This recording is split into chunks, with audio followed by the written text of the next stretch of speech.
Hey guys, welcome back to the channel. So today we are going to be doing my discussion on Harry Potter and the Goblet of Fire. Now, one thing this has taught me is if I'm going to do a discussion video, I need to not wait 2 months because I do have talking points today and I'm going to need them a little bit more than normal because I just forgot so many of the small things that I wanted to mention to you guys that I just wanted you guys to kind of engage with me about. So I did write some stuff down. And we're just gonna go ahead and get started. Again, this is spoiler. So this is a discussion. So if you haven't read the book or if you're reading the book right now, read the book and then come back. I would love to discuss anything that you find funny or not funny or irritating or whatever. Come back. I would love to discuss it. But we're gonna go ahead and get started. So the first thing I will say, I did mention this in my wrap-up, is that it took me like a month and a half to read this book just because of where I was with finishing up school. And so I feel like that definitely did kind of affect how I enjoyed the book, even though I still loved it. It's Harry Potter, but I think that I would have maybe loved it even more had it not been so disjointed when I was reading the book. And then one thing I always forget to mention is I love how JK kind of always starts off the book by kind of going over some of the details again. You know, like I feel like she always kind of re-explains like who Harry Potter is and why he's famous and how, you know, what the wizarding world is and all this stuff. And while I definitely think, you know, you wouldn't want to just pick up one of these books and just go for it because there's so much stuff, so many smaller details that you would miss out on. It does kind of help if maybe you've read the series before but you want to start and you just want to pick up one random book or something like that. I don't know, I just kind of like that she kind of summarizes that. Does anybody else notice that? I feel like she kind of summarizes some things to kind of give you a little bit of idea of what you're reading. And then the other thing I want to mention is that there were some definite sad elements of this book. This book made me laugh a lot. Like I cracked up a lot. Also the World Cup, I thought that was so fun and such a fun way to start off the book. It was just so many details. I could vividly picture it as if I was there and I just thought that was awesome.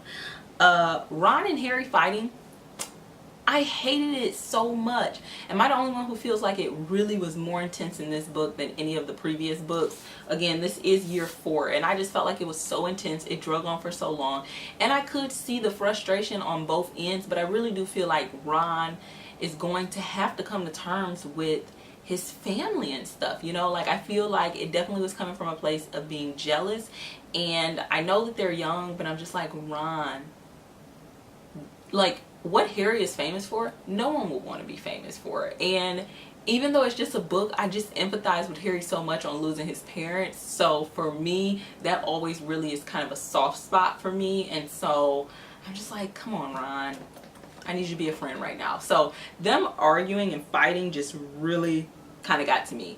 And I did make a note that I feel like page 335 in particular, that scene, I was like, oh my god, it just got very real. And I was just like, can we stop fighting? I just so much. And then another thing, and this is in no particular order, you guys, this is just off my head when I was writing these notes. Now another thing that I really didn't like in this story is when Mama Weasley was treating Hermione a certain kind of way because of the stuff that Rita was writing in the paper about her and Harry dating and stuff. Like that really kind of rubbed me the wrong way. I mean, as soon as Harry kind of said like, you know, we're not dating, I feel like she came around immediately, but it really kind of made me feel away because I'm just like, you're an adult. Like, I don't know, that just, I really like Mama Weasley, but that was one moment where she really pissed me off. Also, when Harry and Ron were fighting, when like Ron came downstairs to check on him and Harry started like arguing, and then Harry threw, I can't even remember what he threw at him. Was it a button or something? I don't know. But when he threw it at him, honestly, I literally read that scene again. I was like, that didn't happen. That didn't happen. They don't do that. And I like read it again and then I just put my book down for a minute like, oh my gosh, why am I holding the book? I just put my book down for a minute like, oh my god, it was so intense. And it kind of broke my heart because I hate to see them fight. Another thing, now this also made me kind of uncomfortable in the book. It's just the treatment of the elves. Now for me, I feel like they're happy, or they say they're happy, I don't know. But if they're actually happy, hey. But for whatever reason, I don't know what it was about this book, but just the treatment of the elves just really made me think about like our society today, and it made me think about like race in America. And I know that's pretty deep, but I don't know where that came from, but I just couldn't help but draw connections between the discrimination of them and the discrimination of black people in America, and it just made reading the book very challenging for me. And I think that that is why I also took so long to read this book, because it made reading the book for me very challenging. And I don't know where it came from. I don't know what made me draw that kind of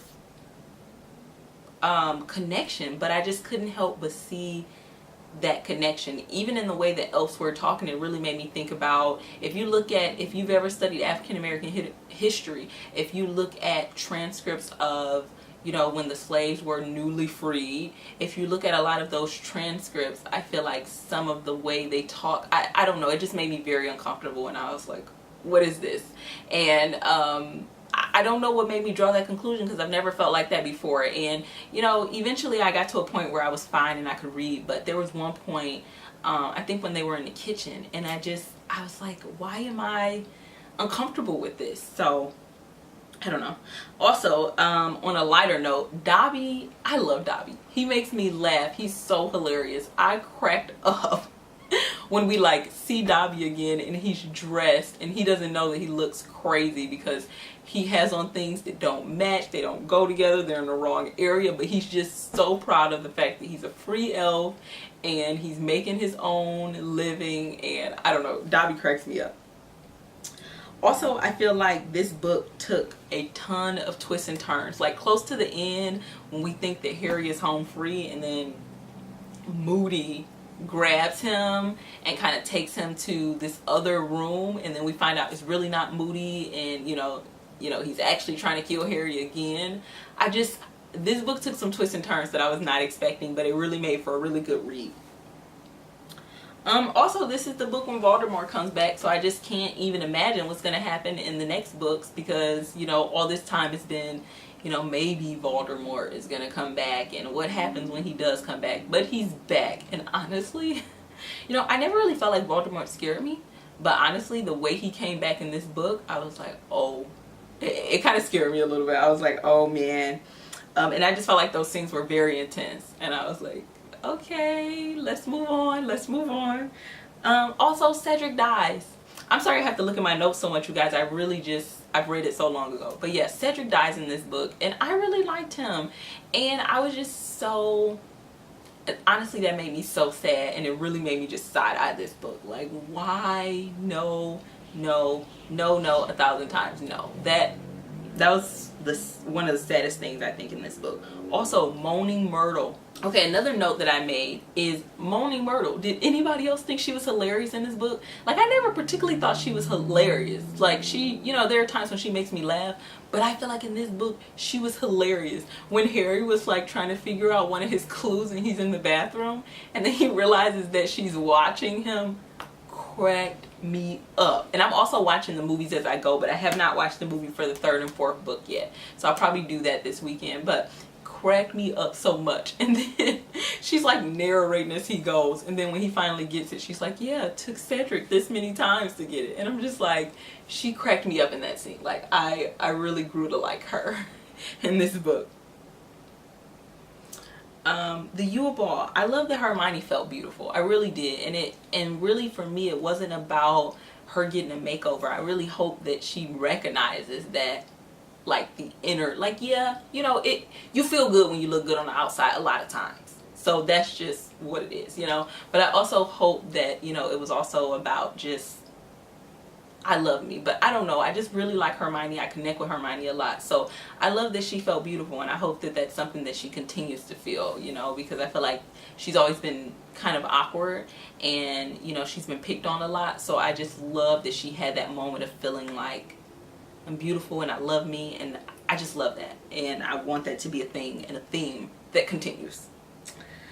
Rita. Okay, so Rita appears, and you know, she's this annoying newspaper reporter, and she's just, I don't know, I just felt like she was messy. There's no other word for it. I just felt like she was so messy, and she was just spreading all of these lies, and it's like she just got off on just spreading trash about people. And honestly, I wasn't even angry with her. She just annoyed me so much. Like, she was just very annoying to me. And annoying. Only word I can think of to describe her. Did I have anything else I wanted to tell you guys? Oh, a couple more things. Now, I have touched on Hagrid before, and I have said that I don't really connect with that character. I like him, but I've always said, you know, I don't love him. Well, I feel like I got to know Hagrid more in here, and I like him a lot more because I feel like I got to know him. Before, it was kind of like, what's this guy still? You know, like, I loved his relationship with Harry and them, but I just felt like I didn't know Hagrid. Like, he's in so much of the books, but I feel like he's still such a mystery. But I feel like I got to know him more, and it made me like him more because I feel like I know more about him. It's kind of like that period when you're getting to know friends, you know, and I enjoyed that. Also, Cyrus. I love that Cyrus like showed up to be near Harry. Did I think it was dangerous? Yes. Was I worried about him? I was. But I don't know. I really like Cyrus. So I like that he showed up to be near Harry just in case anything went wrong, he could just be there. And I love that. And I don't know, I just like that dynamic between them. So I hope I continue to like it as the series goes on. And then the final note that I made is that early on, when we're first, you know, introduced to what the Goblet of Fire is and what this tournament is going to be and all of this stuff, you know, soon as Harry's name was called, I was like, oh, this is about to be some BS. Like, I knew it was about to be trouble because I was like, how is his name in there? Like, he does not qualify. So I just knew the book was about to take off at that point. And I was wondering when the book was going to take off, and then it took off there. So I did love this book. I'm still just really enjoying this series, and I'm getting to the point, I'm on the 5th book now, but I'm getting to the point with the series where I almost want to savor it more because it's almost over, because there's like 2 more books left, but at the same time I just really want to get to the end and see what happens. Also, you guys, when I finish the book, then I'm going to do the Pottermore quiz so that I can see what house I belong in. I mean, I feel like I have an idea, but I want to do the official quiz, so I will definitely do a video on that when I do it and I get sorted into my house. So I will be doing that for you guys as well, so you guys can see what house I belong to. And yeah, and then at some point that'll be a fun video I can do, and then you guys can also guess what house you think I belong to, and then we'll figure out what house I actually belong in. So yeah, that was all my thoughts on this book. I'm definitely going to make sure that I do my next discussion video closer so that I can talk to you guys a little bit more without having to rely on my notes as much. But I hope you guys enjoyed this. Please let me know what you liked and did not like about the Goblet of Fire. Is there anybody out there where this is your favorite book in the series? If so, please tell me why it's your favorite book in the series. I just love hearing people's reasoning behind which book is their favorite in the series. So if this is your favorite, I would love to hear why. And just in general, if you have anything that you want to say or anything that you agree with me about or you disagree with me about, as well as my discussion points, please leave that in the discussion. Please leave that in the comment section down below. I would love to talk to you guys about the book, and I will see you guys in the next video. Thanks for watching. Bye.